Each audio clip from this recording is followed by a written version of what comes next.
మన ఎవరికి తెలియని హరిదాసు మనందరికీ మన పిల్లలకి తెలిసిన హరిదాసు కేవలం ఎవరంటే అడుక్కునేవాళ్ళు. ఎవరు 2-3 పాటలు పాడి వచ్చి మన మిగిలిపోయిన గారెలు బూరెలు అడుక్కొని వెళ్ళిపోయేవాళ్ళు. కానీ హరిదాసులు అంటే అది కాదు.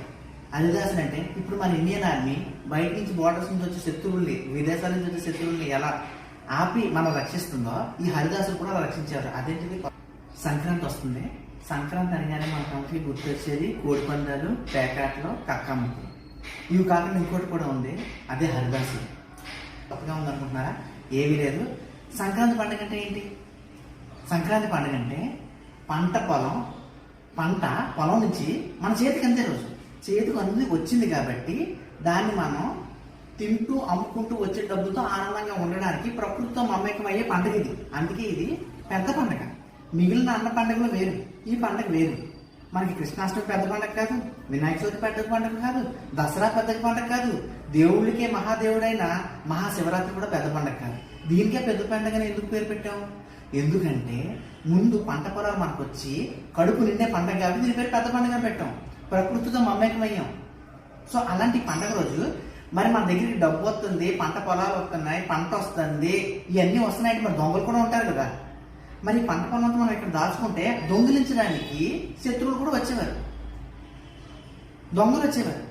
వాటి నుంచి కాపాడడానికి హరిదాసులు తయారయ్యారు. సింపుల్గా చెప్పాలంటే హరిదాసులు అంటే హరిభక్తులు, రాముడు పాటలు పాడుకుంటారు, కృష్ణుడు పాటలు పాడుకుంటారు అని మాత్రం కాదు. మీరు ఎప్పుడైనా గమనించారా? హరిదాసులు ఎప్పుడు 12ంటికి రావడం, 1 గంటకి రావడం, అర్ధరాత్రి మధ్యాహ్నం 3ంటికి రావడం, ఉదయం 11ంటికి రావడం ఉండదు. ఉదయం సాయంత్రమే వస్తారు. ఎందుకంటే చీకటికి ఉన్నప్పుడే కదా దొంగలు వచ్చేది. ఆ దొంగల నుంచి కాపాడడానికి మన పోలీసులు సైరన్ హారన్ కొడుతున్నారు చూసారా? ఆ హారన్ కొట్టుకుంటూ పోలీసులు వెళ్ళినట్టు వీళ్ళు పాటలు పాడుకుంటూ ఆ దొంగల్ని తరిమి కొట్టేవారు. అందుకు కానీ మన ప్రతిఫలంగా ఇప్పుడు మనం అడుక్కునే వాళ్ళకి వేసేటట్టు ముష్టి వేసేవాళ్ళు కాదు, ధర్మం చేసేవాళ్ళం. ముష్టికి, ధర్మానికి, నక్కకి నాగలోకాలకు దానం. ఇప్పుడు కనీసం వాళ్ళని మనం గౌరవించడం మానేసాం. కనీసం గుర్తిద్దాం. మన ఇంట్లో వండుకున్న 2 బూరెలు ఎక్స్ట్రాకి ఇద్దాం. ఎలాగో అది మన పొట్టలో అయితే మనకి ఎలాగో షుగర్ వచ్చింది. వాళ్ళకి ఒక 2 బూరెలు గారెలు ఇద్దాం. బట్టలు సంస్కరించుకుందాం. దేవుడికి బట్టలు మన ఇంట్లో పండగగానే ఏం చేస్తాం? మన ఇంట్లో తల్లిదండ్రులకి, మన ఇంట్లో చనిపోయిన వాళ్ళకి, పెద్దవాళ్ళకి మూల బట్టలు పెడతాం. అయ్యే బట్టలు కట్టేసుకుంటాం కక్కుర్తోలాగా. కనీసం వాళ్ళకి ఇద్దాం.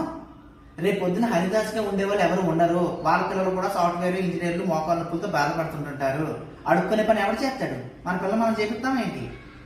సో కనీసం అలా వచ్చే హరిదాసుని గౌరవిద్దాం. ఇది నా విన్నపము. హరిదాసులు అంటే అడుక్కునే వాళ్ళు కాదు, మన ఆర్మీ. నమస్కారం.